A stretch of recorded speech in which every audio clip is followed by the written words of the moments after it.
Morning. Morning. The morning sessions will be for things like Qigong and Tai Chi. Then we'll do our regular sessions to get the Bagua linear form finished. Wayne's not here. Where's Wayne? Is Wayne coming? Wayne's here. Morning. I want to first of all, we're just going to be going over the Yang Chance form in its more basic format. In the previous year, last year, I touched upon the very advanced way of doing it. So now I'm just going to go back to the basic way so that everyone's doing the correct stuff. But before that, I just want to hit upon a few very important areas of your Tai Chi training that'll lift you up to the next level, up to the next step in your own internal training as opposed to physical movements. There are 4 things called the Tai Chi cornerstones. Once you learn your Tai Chi form, that's the foundation. That's the foundation of your house. And then you put your huge cornerstones upon which you can build your house. So it's important to have the cornerstones and to know exactly what they're all about. The main cornerstone, and it's an extremely important one, comes from the old Chinese saying of raise the back, or you must perform your Tai Chi like there's a string pulling up. Now, an English translation of that is not quite correct. It's not really like a string holding you up, because people read that and they go, oh, they feel like they're being pulled up, but it's not that at all. It really means where your weight is placed on your body, which makes you feel like there's energy raising up your back and into the Ba Hui point, which can sometimes be mistranslated like there's a string pulling from above, but it's not really, because of course you must be sunk into the ground. That's the most important thing. Now physically, there's a physical part of this first cornerstone, and there's an internal part, and both are interlinked. And many years ago, one of our instructors, Colin, who was here last year, is a top podiatric surgeon. I can say podiatrist, but can you say surgeon? I can't either. What? Maybe I should use the German. Is it Springt? Foot surgeon. A foot surgeon, yeah. I hope Colin doesn't see this. He hates that. We won't tell him. No, foot doctor he hates. So, and he was quite amazed at this first cornerstone, because there's a little bone in your ankle right about there. And it's only a small bone, but it's one of the most important bones in your body, because it's responsible for your whole balance. And as the physical and internal are interlinked, it's also responsible for your internal balance of your energy. So where we place our weight when we do either Qigong for your own self-healing, or when you do Qigong for medical Qigong, healing of others, it's still very important where you place your own weight. If you're doing acupuncture on someone, you should never sit down and put the needles in.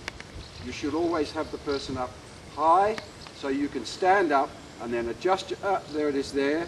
It's right over what we call the sweet spot. And that's when this little talar bone comes into play and rebalances your whole body. Obviously, if you're trying to heal someone, you must be internally balanced yourself. There's an old saying from China that says, when you have to use Qigong on someone, or acupuncture, or any sort of TCM, you must be internally balanced yourself. So if you've got something, some lesser disease state or body condition, the Chinese doctor should. They don't nowadays, because it's more getting a piece of paper and academic awards rather than what you know, unfortunately, like many people in the West now. But before the Chinese doctor would treat you, they would go and, firstly they would go and do their own Qigong over that sweet spot for 10 minutes. They'd only have to do it for 10 minutes if it's a lesser state. Anything really serious, they would fast for 4 days, and then they would do their Qigong every morning and every evening over the sweet spot, and then they would try and treat that person. So the sweet spot is just, I've mentioned it many times before, but where you place the weight is just here. Just where your heel is, like that, and there's your toes, that's where it is. It's not on the heel. Your weight should be placed just there where the heel starts, forward of the heel. Now that's relatively easy when you're practicing your Qigong. There's the weight now. It's all right to rock as long as the weight comes back onto that sweet spot and doesn't rock right back onto your heels. But of course you never place the weight over the kidney point for any sustained period. It's all right to rock forward onto it and then back, that's fine. But when you're doing a Tai Chi form, it becomes a little more difficult because we're thinking about things, we shouldn't be thinking about things. That's why this is an advanced practice. Because when you're doing your Tai Chi form, every move we make should relate to the talar bone, or that what we call the sweet spot. So now you can't tell physically. I'm in an incorrect position now. That's an incorrect posture because my weight is not placed forward of my heel. Now it is. And you see the minute changes that happened with my body.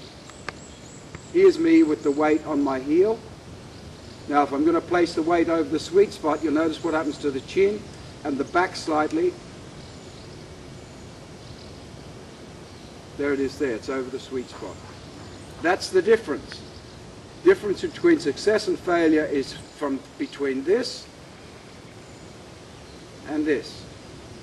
Now, someone with an untrained eye couldn't even see any changes. But if I were to exaggerate that, it would be like that. And that's how the whole Tai Chi form must be performed. And once you get that idea, your whole Tai Chi lifts up a level. Years and years ago, it was quite a revelation to me to try and do the whole Tai Chi form with the weight